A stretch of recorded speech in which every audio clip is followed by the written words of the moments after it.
There's a spy behind this camera, one part of a multi-million-dollar campaign. In front of it, a British couple enjoys a quiet evening at home. Neither you nor they knew anything about the spying until OCCRP investigated. This is the story of an American company with global ambitions.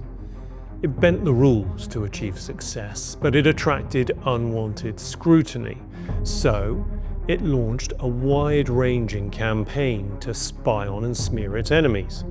Its chief lawyer described it as existential work, and he was right. The writing was on the wall.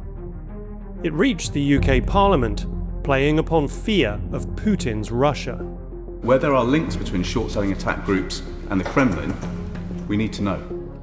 But what we needed to know was the real story behind that statement. A very good political journalist phones me up and he goes, "What the fuck? You're a Russian spy." This is a peek behind the curtains of business intelligence into a world of spies, lies, and the reporting that exposed it.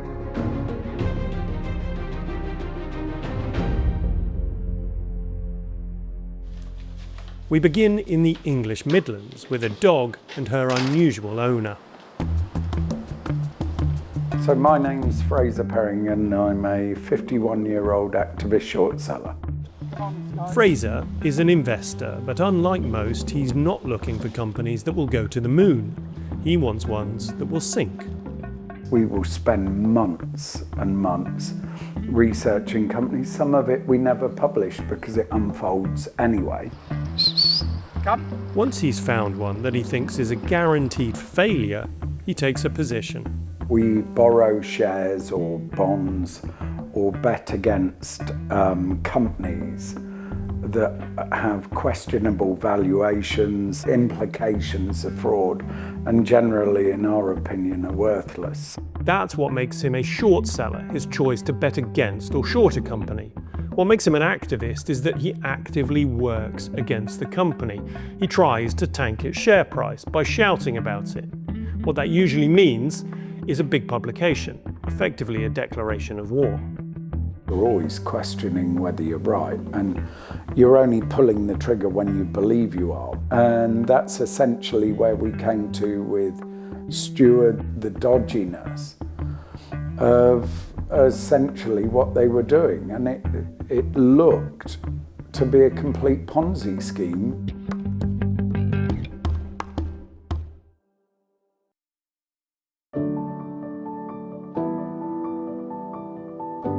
At Steward Health Care, your health and safety are our top priority.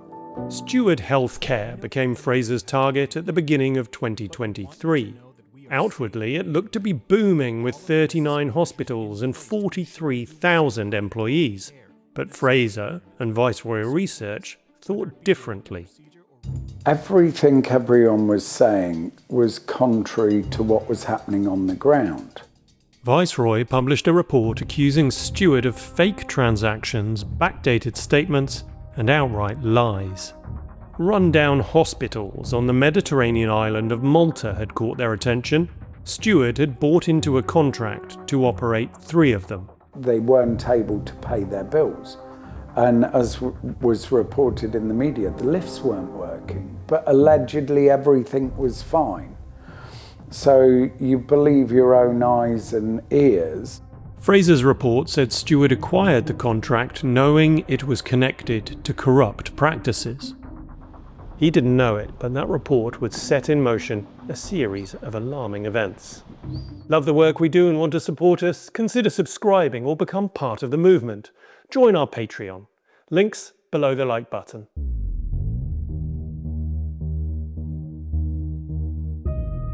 Thanks to OCCRP reporting, we now know how Steward chose to respond. Its top lawyer, Herb Holtz, decided they needed help. They needed aggressive lawyers. We're willing to do things that nobody else would do, try things that nobody else would try, take risks that nobody else would take to achieve what we want. Quinn Emanuel was the firm. They don't just like taking risks, they like going hiking. When you're out on the trail with people, you learn to get to know them. You also learn to get to know people by spying on them. And Steward, through Quinn Emanuel, hired not one, but two London-based spy firms.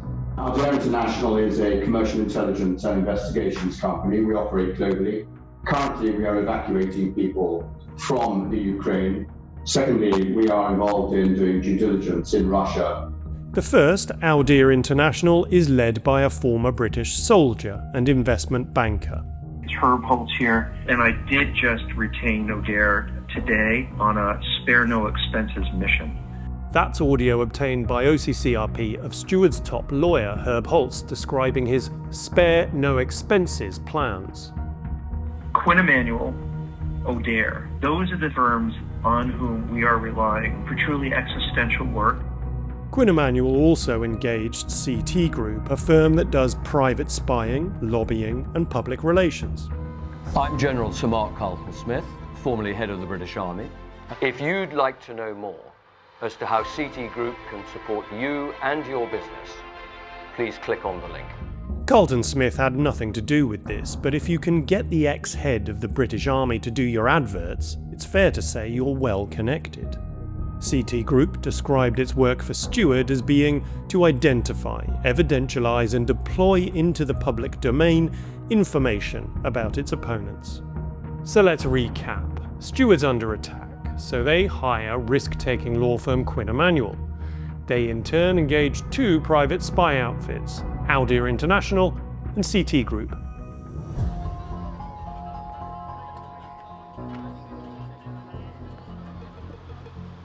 Back in England, investor Fraser Perring had made his move on Steward. What he didn't know is that they had recruited the Spies, but it wasn't long before he sensed their presence. People take the odd occasional wrong turn there, but they don't then write reports on you and accuse you of being a Russian operative. The hostility was massive. Faking my voice using AI, as though I was phoning up journalists that the odds are I haven't ever spoken to. And we noticed it with a couple of sites, Viceroy Leaks and Viceroy Exposed, I think it was. They were publishing my address, financial, medical, you name it, records. And it was dirty. We know the Spies filmed him. We have the footage. With the surveillance, they were panning across all the hedge line, and they were clearly on private property while they were doing it. They also followed him. These internal spy logs show a 5-man team carried out the surveillance, drop-off complete at school, trackers, sensors and cameras. They'd been to my house and identified all the CCTV they could see, set up monitoring points, followed me, followed my daughter. What the hell's going on? A third spy company working as a subcontractor was spying on him. Its name is Grey Prism, and it's just as shadowy as Steward and CT Group. But what happened next wasn't in the shadows. It was at the heart of British political power. Byrne. Thank you, Mr. Deputy Speaker. Can we have a debate in government time on the activities of short-selling attack group Viceroy Research and its leader Fraser Pelling?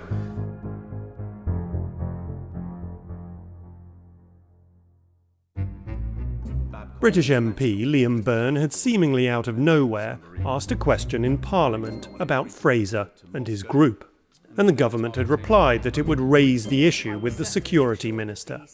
The media had picked up the scent. A very good political journalist phones me up and he goes, "What the fuck, you're a Russian spy." Mr. Pelling is not an infrequent visitor to Moscow. We must make sure that short-selling groups are not another weapon in Putin's arsenal.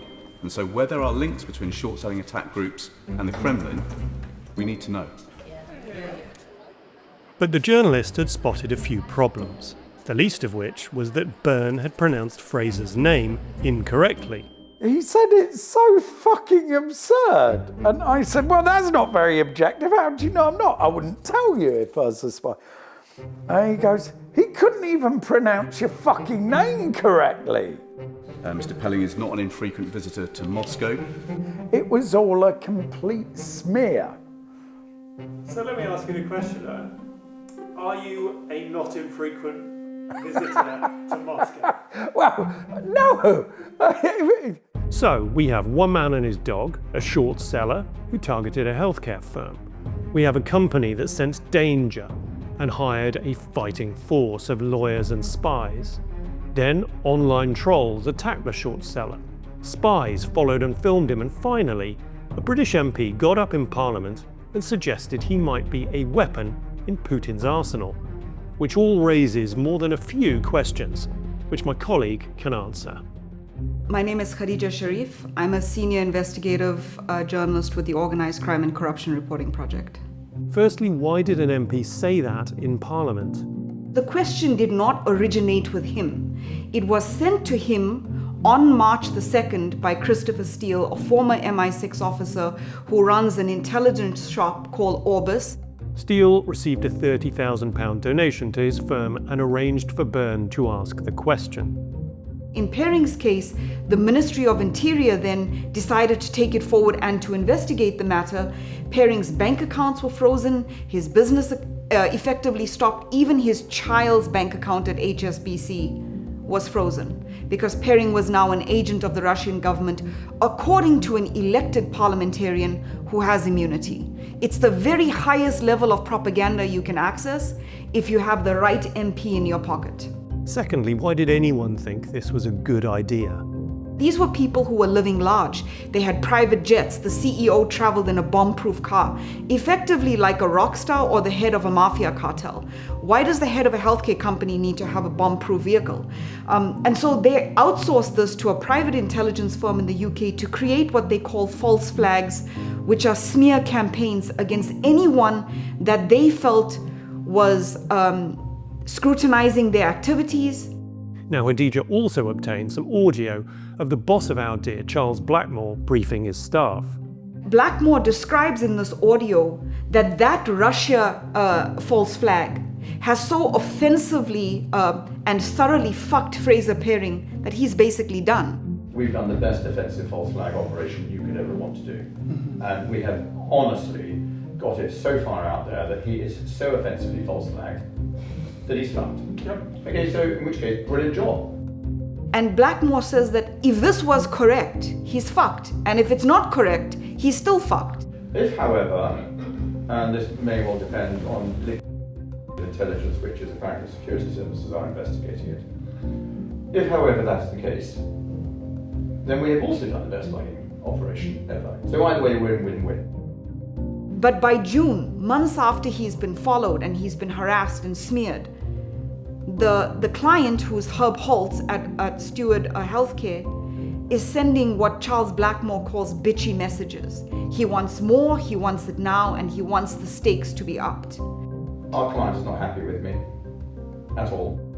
I've had two rather, if I'm allowed to use the word, bitchy text messages back from him, where he feels that we're not doing the job we should be doing by saying we're not going to do the offensive false flag.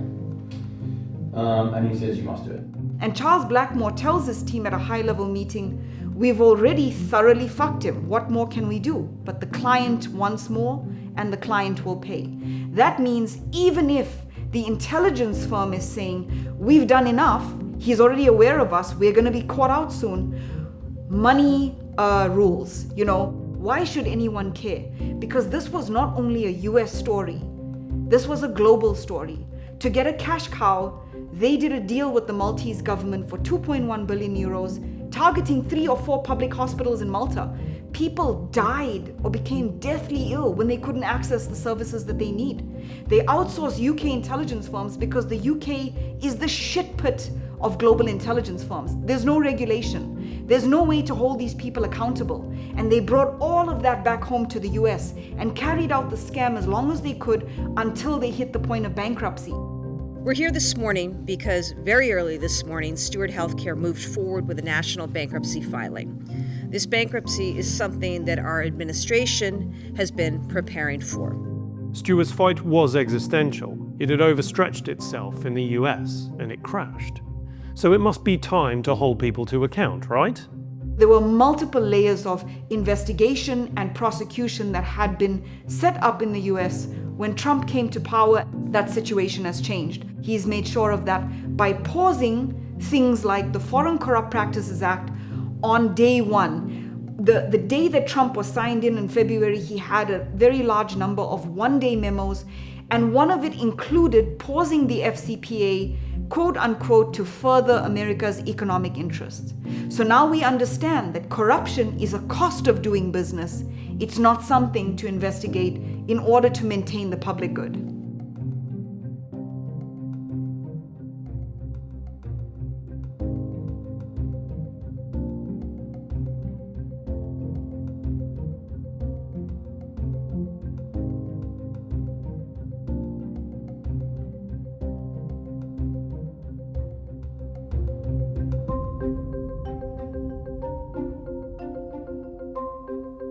Steward didn't respond to repeated requests for comment, but has previously denied wrongdoing in relation to the hospital deal. Lawyers for Aldir denied that their client had engaged in unlawful conduct, but declined to respond to detailed allegations and questions, citing confidentiality. They said Aldir takes its legal and regulatory compliance obligations seriously and acts in accordance with the same. CT Group said it is committed to and complies with all laws and regulations in all jurisdictions in which it works. It added your email contains serious false allegations, although it did not dispute specific allegations or respond directly to reporters' questions.